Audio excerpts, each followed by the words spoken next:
afternoon. Doctor, you always give me the vibe that you're so charming, so pretty, and you look after yourself so well. Thank you, thank you. Okay, Doctor, it's really our honor to be able to interview you today. But sorry, because the audience today is more to Indonesian, so I need to speak with you in Indonesian. Okay, boleh. Okay ya, dokter juga usahakan dalam bahasa Indonesia, tapi dokter bisa dalam bahasa Melayu. Ya, betul. Ya, dokter terima kasih banyak sudah mengizinkan untuk interview dokter pada hari ini. Ya. Thank you, terima kasih. Dan Dr. Anuradha Subramaniam adalah dokter gynae onkologi di Beacon Hospital. Ya, dokter mungkin dokter bisa sharing sedikit tentang spesialis dokter. Saya jaga bahagian sakit puan dan perbidanan dan subspesialis dalam gynae onkologi. So saya akan tengok semua pesakit gynae, gynae basic problems semua pun saya akan tengok juga, dan juga gynae cancer. Saya akan buat pembedahan gynae cancer, management gynae cancer semualah. I see. Okay, talking about the gynae cancer ya dokter ya. Actually we always kita perempuan kan dokter, termasuk ibu-ibu yang lagi dengar semuanya, ibu-ibu ini memang topik yang sangat-sangat perlu ya bagi kita kaum wanita pada umumnya ya. Dan untuk case gynae, biasanya case gynae apa aja ditangani oleh gynae onkologi?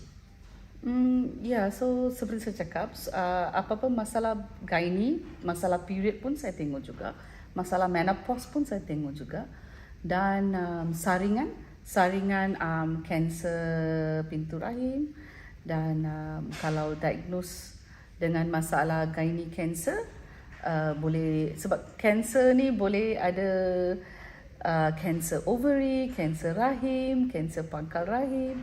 So apa-apa kanser dalam bahagian reproduktif tu saya jagalah. Okey. Jadi setelah melakukan case operasi terhadap pasien biasanya, apakah setiap pasien itu akan dokter sarankan untuk ketemu dengan dokter onkologi langsung, atau ada proses untuk kesembuhan, atau yang certain case itu memang tidak perlu? Mungkin dokter bisa jelaskan, karena perempuan itu khususnya kita itu takut ya, kalau kita itu sudah ketemu dengan gynae itu, ini nanti akan kemana, apakah akan menjadi kanker atau tidak. Dan mungkin dokter bisa menjelaskan dari sekian banyaknya wanita yang datang ketemu dengan dokter, mungkin ada case yang cuma langsung sembuh aja gitu dokter. Depends. Okay, sebab kanser yang berlainan, ada stage yang berlainan, rawatan pun berlainan, dan rawatan susulan pun berlainan. So itu depends on how far we have waktu kita ketemu dengan dokter itu pada tahap awal atau gimana? Ya, betul. Ya, bukan semua kanser boleh buat pembedahan. So kalau datang dengan tahap awal, kalau kita dapat buat pembedahan, itu saja rawatan siap.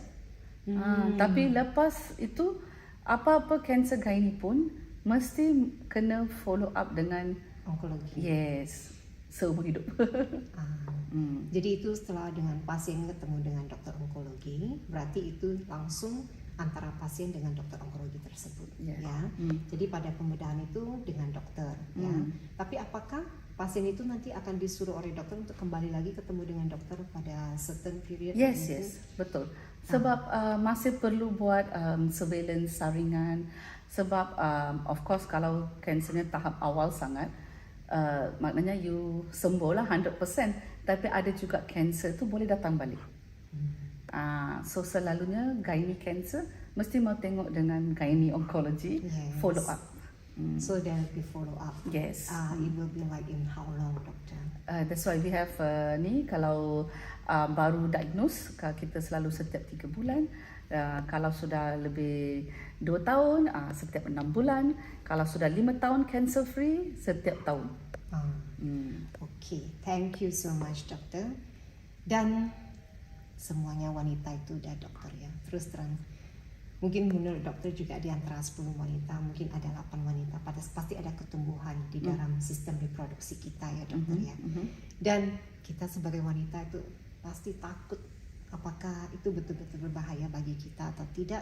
Dan itu biasanya yang hold kita itu untuk ketemu dengan dokter, ataupun ada yang punya istilahnya kalau buat operasi itu nanti lebih parah lagi akibatnya, ya. So mungkin dokter can kasih saran kepada kita semua, untuk wanita kita yang di luar, kalau ada ketumbuhan ya di sistem reproduksi kita itu gimana penanggulangannya dari first step to until the end. Okey. Ya. Bukan semua ketumbuhan itu kanser. Itu sangat penting. So macam mana you boleh tahu ini ketumbuhan yang bahaya ke tak? Kena jumpa doktor. Betul sekali. Jadi jangan buat anggapan bersendiri itu adalah kanker. Jadi nggak pernah mau ketemu dokter. Tahu ada ketumbuhan, perutnya udah tambah besar, dipegang juga bisa terasa, tapi masih tidak berani ketemu dokter. Ya, betul. Ya. So kalau ketumbuhan dalam rahim pun ada ketumbuhan yang biasa macam fibroid, dan bukan semua fibroid itu perlu buat pembedahan. So doktor akan periksa dulu dan akan sarankan perlu buat pembedahan ke tidak, kita akan sarankan. Ada juga ketumbuhan rahim tu atau ketumbuhan dalam ovary, kelenjar telur tu. Kita tak tahu itu ketumbuhan biasa ke atau kanser. Kita tidak tahu. So mungkin doktor yang berpengalaman boleh tahu ciri-cirinya. Jadi biasanya dokter akan jelaskan kepada pasien. Yes, kita kena buat maybe saya akan buat ultrasound, dan saya akan buat beberapa tes darah, dan kalau perlu mungkin CT scan, dan baru boleh saya beritahu pesakit perlu pembedahan. Kalau pembedahan tu saya suspek kanser ke tidak. Tapi selepas buat pembedahan dan report keluar, baru boleh 100% tahu ini kanser ke tak. Okey, dokter, salah satunya juga, I think kita sebelum ketemu dokter, bagi kita ibu-ibu ya, kita juga mesti tahu juga apa dari kondisi yang bagaimana baru kita itu perlu diangkat rahim kita. Ya, kadang-kadang mungkin kita ketemu dokter satu, entah umpamanya lah ya, dokter ini langsung menyarankan kita untuk angkat rahim kita. Sedangkan mungkin umur saya itu atau umur teman saya itu baru 39 tahun dokter, dan masih mau melahirkan kemungkinan, ya kan. So itu betul-betul stress out dokter ya. So mungkin dari professional advice, bagaimana kita sebagai pasien biar kita tahu juga kondisi kita, bahwasanya itu betul-betul perlu diangkat rahimnya atau tidak. Jadi paling tidak kita juga pintar dokter ya. Okay. Can I get your advice? Ya, saya ada banyak pesakit muda. A lot. Sebab seperti saya tahu, you tahu saya also kerja di hospital kerajaan, okay? So saya ada banyak pesakit muda, okay? Early 30s, awal 30-an atau 20-an, di mana kita ambil biopsi daripada rahim menunjukkan kanser, okay?